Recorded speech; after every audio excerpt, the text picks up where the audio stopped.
y estaré a cargo de la moderación de esta actividad el día de hoy. Realizaremos la inauguración de nuestro curso de Teoría del Delito, reafirmando nuestro compromiso con la formación académica y el estudio serio del derecho penal. Para poder iniciar, vamos a invitar a brindar unas breves palabras a nuestro coordinador académico, Johan Córdoba. Adelante, Johan. ¿Qué tal? Muy buenas noches con todas y todos. Hoy retomamos nuestro curso de teoría del delito, ¿no? Que personalmente considero que es un espacio fundamental dentro de nuestra formación jurídica y sobre todo dentro del estudio del derecho penal, porque varios de nosotros somos penalistas, ¿no? O nos inclinamos por esa rama, me incluyo, ¿no? Ya que este curso no solo nos va a permitir fortalecer las bases que tenemos, sino que también nos va a permitir ordenar conceptos y de cierta forma desarrollar un mejor criterio para el análisis de los problemas jurídicos que vamos a enfrentar en nuestra vida académica y sobre todo profesional, ¿no? Este no solo es un curso más, sino es una herramienta fundamental para comprender y entender cómo funciona el sistema penal, desde cómo se estructura una imputación hasta cómo se analizan los hechos desde la perspectiva jurídica, ¿no? Por eso retomar este curso va a implicar que todos vamos a asumir un compromiso y es el estudio constante, la participación activa y las preguntas, ¿no? Que es lo que caracteriza al Exaurio. De igual forma, agradecemos al doctor Jonathan por acompañarnos en este retorno del curso y sobre todo por aportar con su conocimiento en el desarrollo, ¿no? Lo cual estoy completamente seguro que va a ser muy enriquecedor para nuestro proceso de aprendizaje, ¿no? Así que a todas y todos hay que aprovechar este espacio, vamos a participar, preguntar y mantenernos constantes durante el desarrollo de todo el curso. Muchas gracias.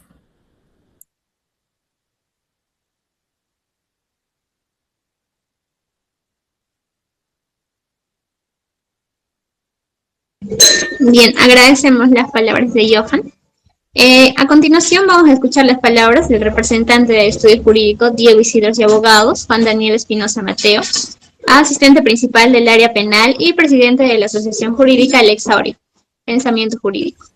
¿Tienes las palabras, Juan Daniel Espinosa? Chicos, ¿me escuchan? Me confirman, por favor. Sí, se escucha. Perfecto. Buenas noches con todos. En primer lugar, agradecer su presencia en esta sesión que marca, ¿no?, la reinauguración de nuestro curso de Teoría del Delito. Un espacio que para nosotros no es solo académico, sino formativo en el sentido estricto del derecho. Quisiera compartir brevemente una idea que me recuerda a leer a Claude Roxin, cuando él señalaba, ¿no?, que la teoría del delito no es un ejercicio abstracto, sino una herramienta indispensable para limitar el poder punitivo del Estado. Esta frase se resume bien al espíritu de este curso. Estudiar no por estudiar, sino para comprender, cuestionar y ejercer el derecho penal con responsabilidad. Desde la Asociación Jurídica Lex Aurea, Pensamiento Jurídico, y el Estudio Jurídico Diego Isidro Abogados, creemos firmemente que la práctica jurídica sin base teórica es frágil y que la teoría sin contacto con la realidad pierde sentido. Por eso apostamos por espacios como este, donde la academia y la práctica dialogan. Finalmente, agradecer a un gran amigo, cual considero como un hermano mayor y una persona que admiro solemnemente en la ciudad de Huánuco, al doctor Jonathan Brian Ruiz Morales, por acompañarnos en esta noche y compartir su experiencia con nosotros. Muchas gracias y sean todos bienvenidos.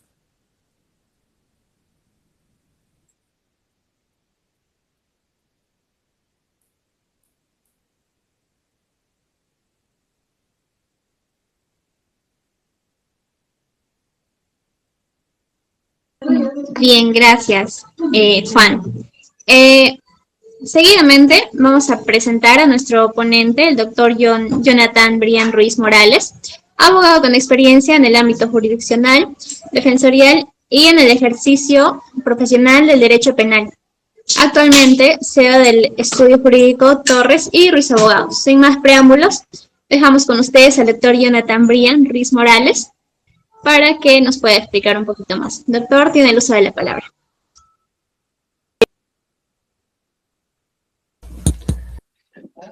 Bien, Muchas gracias por la presentación y de antemano, gracias por las palabras, estimado Juan. La admiración y el aprecio es recíproco, hermano. Bueno, chicos, a ver si para comenzar, Juancito, me ayudas a compartir las PPTs.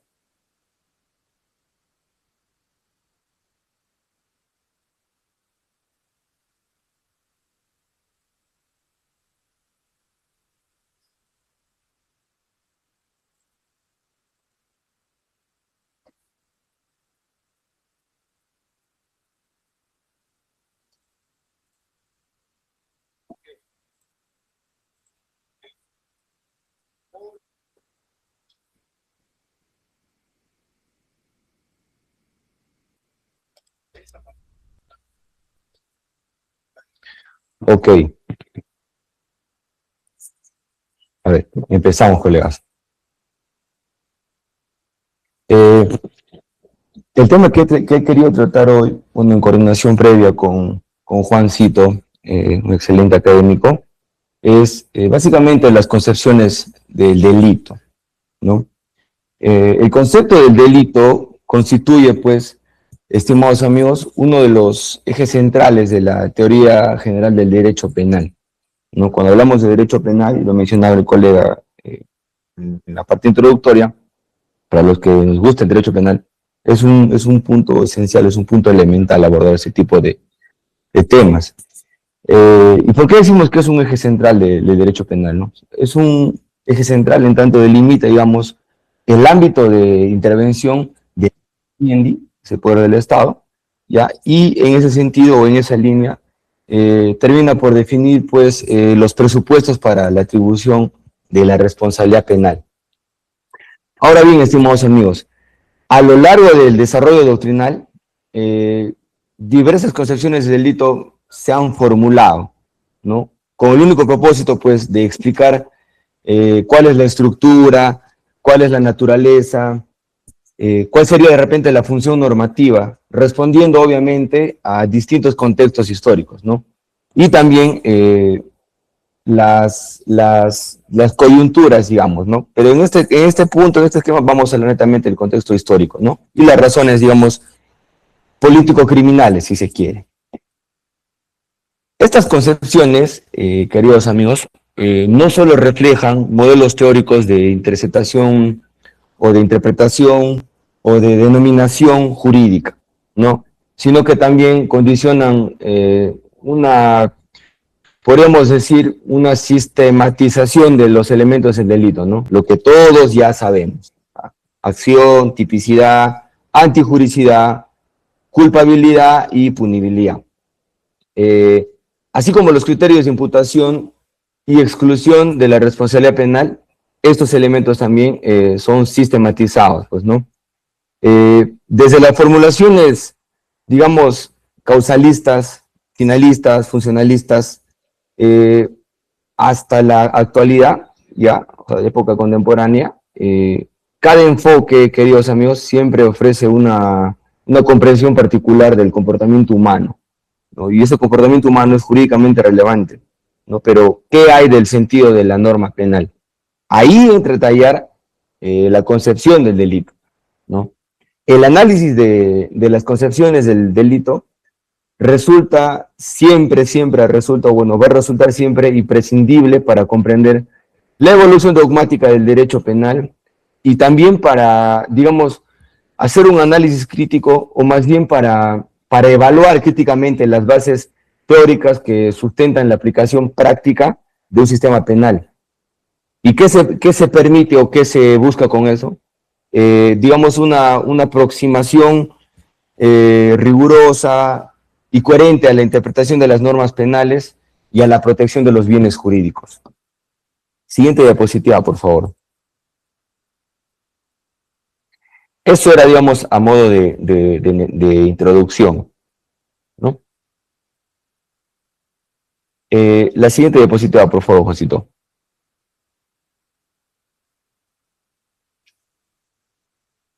Bien, la concepción dogmática. Aquí tenemos al representante Belling. Sobre el delito, deben entender, colegas, estimados amigos, que los aportes en su oportunidad, Ernst, Bohm, Belling, junto con los aportes de von List, Frank von List, sentaron pues las bases del sistema clásico de la teoría del delito, ¿no? Y ellos lo hacían centrando la atención, digamos, en la estructura objetiva del delito. Pero eso es un tema aparte, pero lo quería precisar. Bueno, abordemos el subtema en la concepción dogmática. La concepción dogmática fue influenciada por la corriente positivista, ¿no? Y aquí entra a tallar Binding, ¿no? Binding reiteró, pues, los ideales que todos ya conocemos, ¿no? Se entiende que el delito es aquella acción, omisión voluntaria, típica, antijurídica y culpable, ¿no? Pero ¿qué señala específicamente Binding? Binding dice, hay un supuesto hipotético de la norma jurídica que contiene un rol. ¿Qué es ese rol? En resumidas palabras, lo que es bueno o lo que es malo, ¿no? Para que se entienda, digamos, cuál es el eje, cuál es el sentido de esta concepción, qué es lo que aborda la concepción dogmática del delito, ¿no?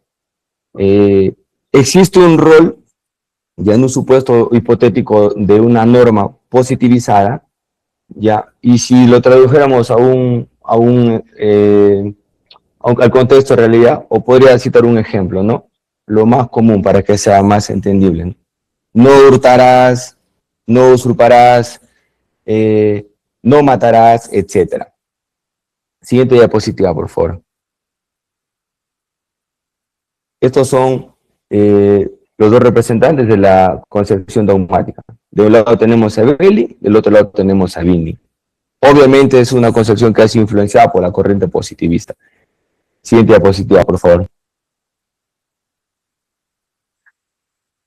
Respecto a la concepción filosófica, estimados amigos, una concepción filosófica del delito parte de la necesidad de comprender el fenómeno delictivo no solo como una categoría jurídica positiva, sino más bien como una manifestación del comportamiento humano valorado negativamente, ¿no?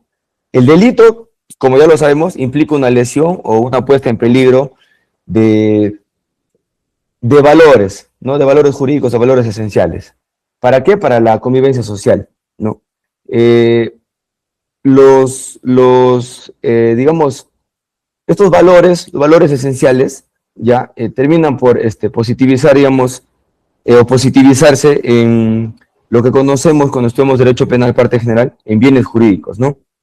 Entonces, si partimos incluso desde una concepción axiológica, la norma penal no crea arbitrariamente el delito, ¿no? Sino que lo reconoce como una conducta que contraviene o contradice los valores fundamentales del orden social, ¿no?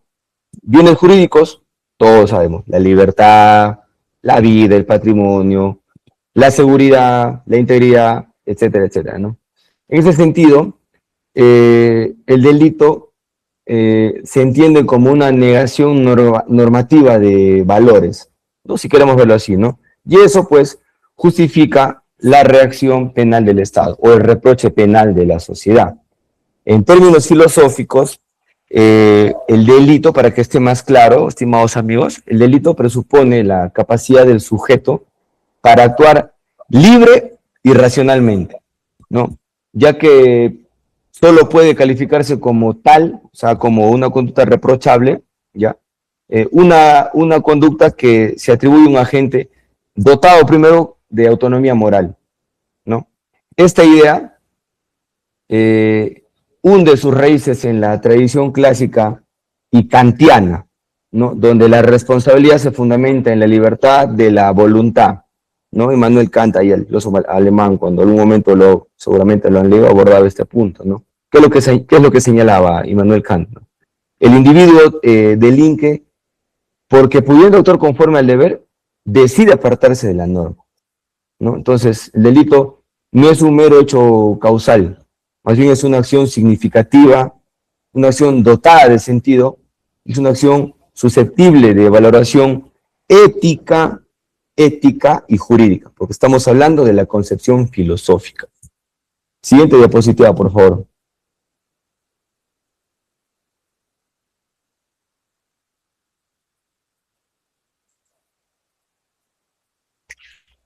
Respecto a la concepción formal y sustancial, estimados amigos, una concepción formal del delito define, ¿cómo podríamos decir? De repente, en términos cristianos, una concepción formal define el delito como una conducta que infringe una norma penal vigente, ¿no?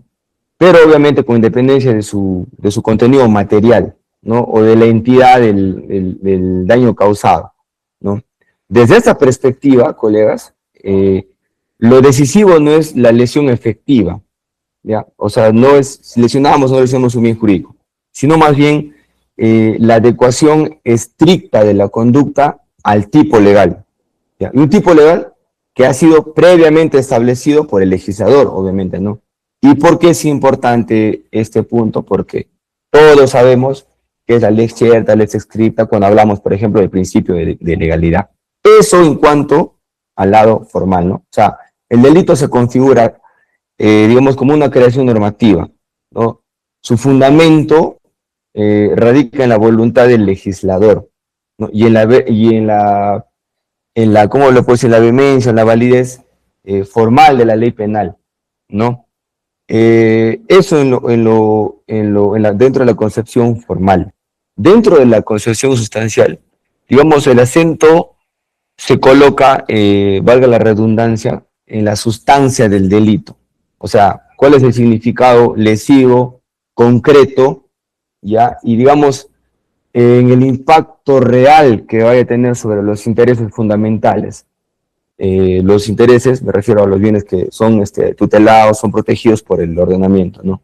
De este modo, colegas, el derecho penal se concibe pues como un instrumento de protección de bienes jurídicos y no como un sistema mínimamente o un sistema meramente formal de supervisión o de obediencia normativa.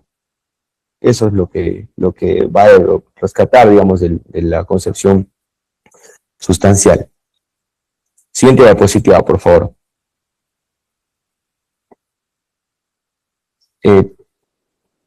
Juancito, si puedes retroceder de repente a la concepción sociológica, creo que se pasó ahí un punto. Ah, o está más abajo, a ver.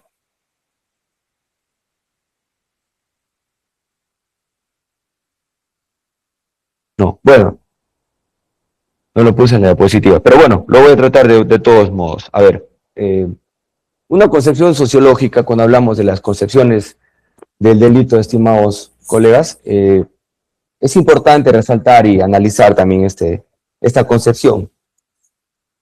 ¿Por qué? Porque en el plano sociológico, el delito se concibe como una conducta definida, una conducta seleccionada, ¿no? Y como tal, tiene pues, digamos, un esquema dentro del propio sistema social.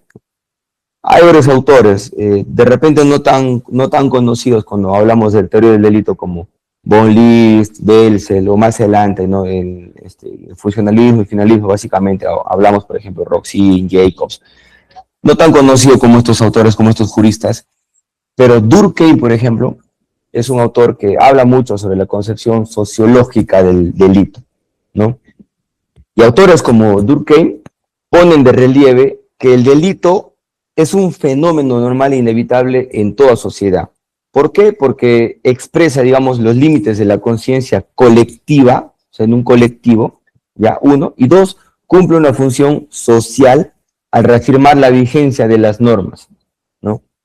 Esto es importante porque, por ejemplo, cuando hablamos de criminología, ¿no? La criminología critica, pero hace también, digamos, una especie de interacción, ¿no? Es algo simbólico, ¿no? La criminalización no es neutral. Cuando hablamos de criminología y criminalización son puntos que obviamente interactúan, ¿no? La criminalización no es neutral, digamos, ¿no?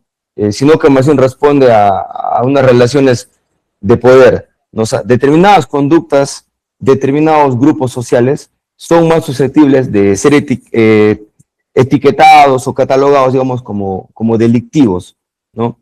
Mientras que otras formas de daño social van a estar excluidas o van a estar más bien, van a permanecer fuera del ámbito penal, ¿no? Entonces, dentro de la concepción sociológica, estimados colegas, se entiende pues el fenómeno delictivo como un hecho social, en el concepto sociológico, ¿no? Un hecho social, ya, que está condicionado por las estructuras, primero económicas, en segundo lugar, culturales, ¿no? Y si se quiere, cuando hablamos netamente de política criminal, entra ya la política, ¿no? Es un hecho social que está condicionado por el propio poder, ¿no? Que configura pues una sociedad determinada. Mira lo que está pasando hoy en día en la sociedad, ¿no? Se habla mucho de, es una ley pro crimen. No es así, no es así. Ahora sí vamos a la concepción, me parece jurídica. A ver, sí. Cuando hablamos de la concepción jurídica, la concepción normativa, estimados amigos, debemos tener en cuenta a este jurista Francesco Carrara, ¿no? Todos lo hemos leído de repente en algún momento, ciertas líneas, de repente hemos compartido un libro, incluso pequeños extractos de lo que nos pasaban nuestros docentes en las aulas universitarias, nuestro gran jurista.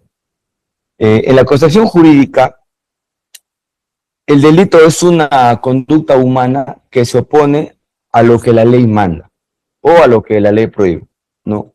¿Con qué condicionante? Eso se hace, digamos, bajo la amenaza de una pena, ¿no?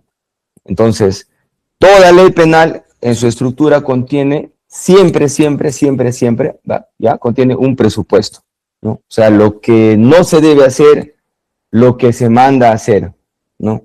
Y obviamente una consecuencia jurídica. Esto es una medida de seguridad o pues una pena propiamente dicha, ¿no? Por esto, el delito en su concepción jurídica es todo acto humano voluntario que se adecua, digamos, al presupuesto jurídico contenido en una ley penal, ¿no?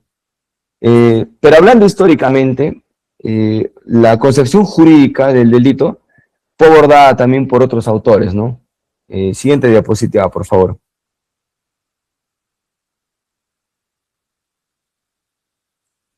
Históricamente, hay juristas que han tocado el tema, ¿no? Por ejemplo, tenemos a Giovanni Carmignani y a Juan Domingo Romagnosi, lo pueden ver en pantalla. ¿Qué señalaban estos juristas? Y no en concordancia, pero de repente en el mismo sentido con lo que señala Francesco Carrara, ¿no? Romagnosi, por ejemplo, nos enseña que el delito es la agresión al bienestar, ¿no? Ahora, Carmignani nos dice que la pena se aplica con el fin de prevenir futuros delitos, ¿no? Pero ¿qué señala Francesco Carrara? El máximo representante de esta concepción. No, Carrara señalaba pues que el delito es un ente jurídico, ¿no? O sea, una creación de la ley, ¿no? Y no es solamente un fenómeno social, un ente de hecho, ¿no? Es un ente jurídico porque es una contradicción entre el hecho entre el hecho y la ley, ¿no? Eso es lo que señala Francesco Carrara. Entonces, si consideramos lo que mencionaba Carrara, ya todo lo mencionado por este jurista, entendemos pues que el delito no se define como acción, sino como una infracción. Y ese punto, ojo, ese punto es importante. ¿Por qué? Porque si no es una acción directamente una infracción, más bien una infracción, entonces ello supone que la antijuricidad es la esencia del delito. Pero imagínense por un segundo si Carrara hubiese sido nuestro profe de Derecho Penal, ¿no? UDH, Unevalde y todos los que estén aquí en distintas casas de estudio, ¿no? Imagínense si Carrara fuese profe de Derecho Penal 1, donde se habla obviamente de Derecho Penal parte general. Ya vienes de Introducción al Derecho, ya sabes qué es Derecho Penal, y abordas el tema de Ciencias Penales. Tu profe Carrara te dice, ¿no? La antijuricidad es la esencia del delito, ya no solamente un elemento, sino la antijuricidad. Entonces, hoy en día entenderíamos que la definición, después de haber estudiado teorías naturalistas, teorías funcionalistas, teorías finalistas, que nos enseñan que el delito es la acción típica, antijurídica y culpable, ¿no? Entenderíamos, pues, que la antijuricidad no solo es un elemento, ¿no? Sino la esencia del delito. Y eso Eso, colegas, daría un giro de 180 grados a la dogmática penal, ¿no? Nos volveríamos locos, muchachos. Pero bueno, continuando con lo que señalaba Carrara, ¿no? Siguiente diapositiva, por favor. Cuando Carrara se refiere, por ejemplo, él habla del acto externo, del acto positivo, el acto negativo, lo moralmente imputable, lo políticamente dañoso, ¿no? Cuando habla, por ejemplo, cuando se refiere al acto externo, significa pues que no son sancionables los actos internos, ¿no? O sea, lo que está aquí en la cabeza, en el pensamiento, no. Algún momento Ulpiano señaló, no recuerdo ahora mismo la frase, creo es cogitationem poena nemo patitur, ¿no? Solamente se penaliza o se punibilizan los actos externos, no los que están en el pensamiento. Y eso cuando más adelante y en otra oportunidad de repente en coordinación con Juancito, hablemos sobre el iter criminis, por ejemplo, que tiene mucho que ver con este tema, pero es un tema aparte y que se debe tratar y hablar por separado.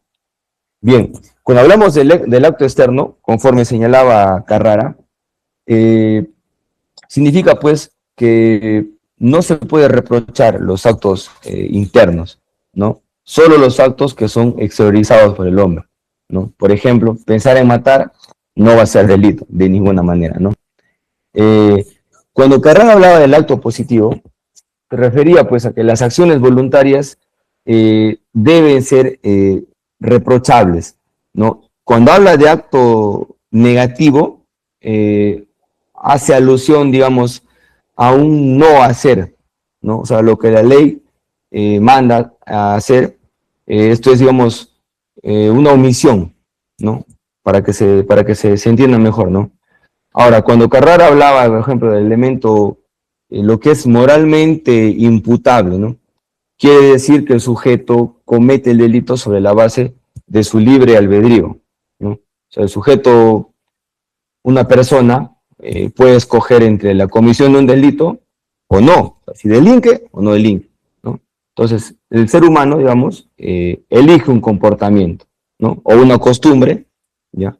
Particular o no. Cuando Carrara señala lo políticamente dañoso, apunta que el delito, digamos, a vulnerar derechos subjetivos de otra persona, también perjudica a la sociedad, pero lo hace, digamos, como que indirectamente, ¿no? Siguiente diapositiva, por favor.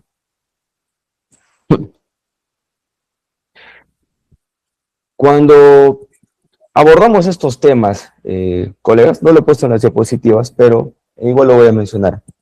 Debemos también tener en cuenta, digamos, no la teoría del delito desde el punto de vista, o bueno, es la teoría funcional, finalista, pero más bien una concepción funcional, ¿no? del delito, una concepción normativa del delito, cuando hablamos de Jacobs y Klaus Roxin. No quería dejar en el aire tampoco esta idea, es bueno tratarlo ya que estamos hablando sobre concepciones del delito, ¿no? Para Roxin, el delito debe entenderse como una conducta humana jurídicamente desaprobada.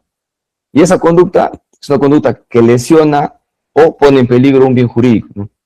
Y tiene una estructura dogmática, ¿no? Obviamente debe estar, como él decía, ¿no? Orientada a limitar racionalmente el poder punitivo del Estado. Pero él es un representante del funcionalismo, ¿no? Entonces, cuando uno lee a Roxin, entiende pues que su funcionalismo es teleológico y de cierta forma garantista, ¿no?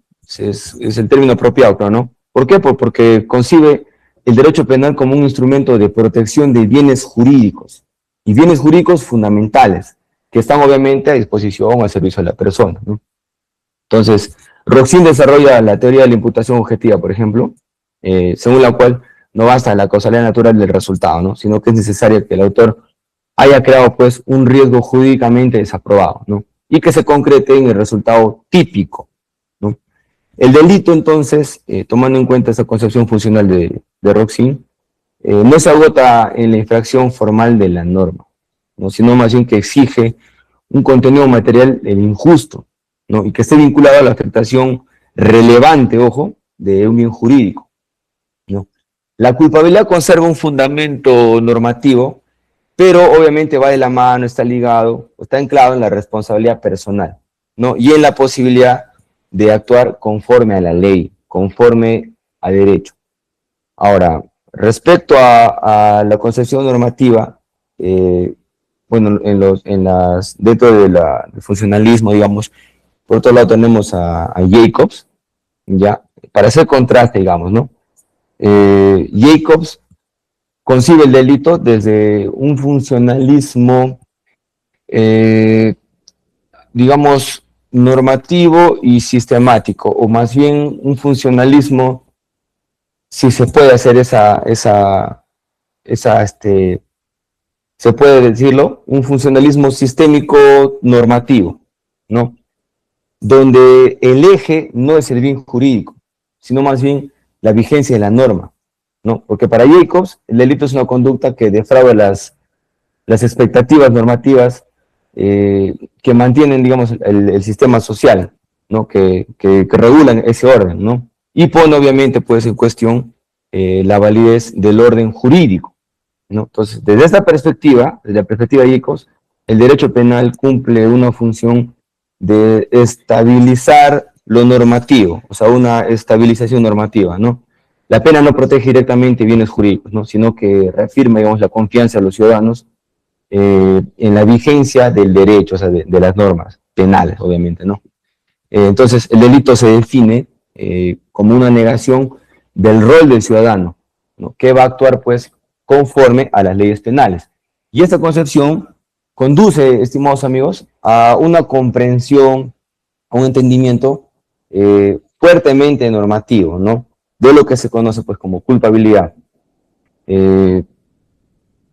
Alguna vez habrán escuchado hablar sobre el derecho penal del enemigo. Ahí se enfoca estos temas, ¿no?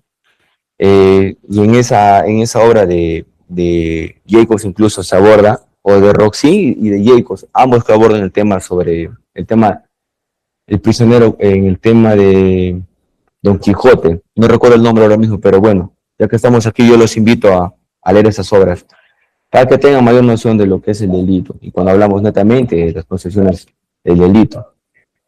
Finalmente, estimados amigos, para poner punto final, el delito fue siempre una valoración de la conducta humana que está condicionada por digamos, un criterio ético, y que es un criterio predominante en la sociedad, ¿no? Los conceptos de delito han sido formulados de diversas maneras, ¿no? Definiciones que se han desarrollado, pues, por siglos, ¿no? Desde el siglo XVII, XVIII para adelante, ¿no? Estas formulaciones, estas definiciones, han sido muchas veces contradictorias, ¿no? O sea, a veces son opuestas entre sí, pero han ocasionado, pues, de que de cierta forma el derecho penal evolucione, y evolucione con miras a confrontar a lo que realmente requiere la sociedad, ¿no? Porque emitir una política, o perdón, dentro de política criminal, emitir una ley que no vaya acorde a lo que la sociedad requiere, o sea, no solamente hablamos de populismo aquí cuando hablamos de delito.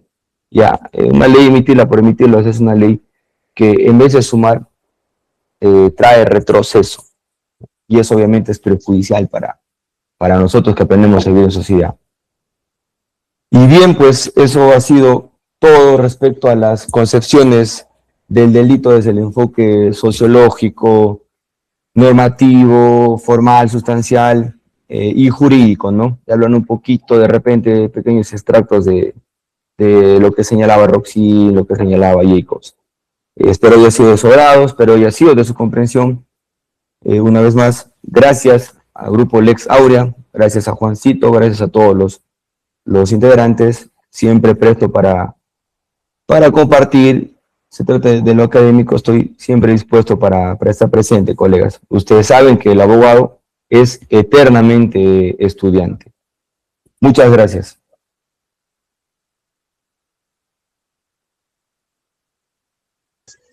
Bien, agradeciendo la ponencia del doctor Jonathan Brian,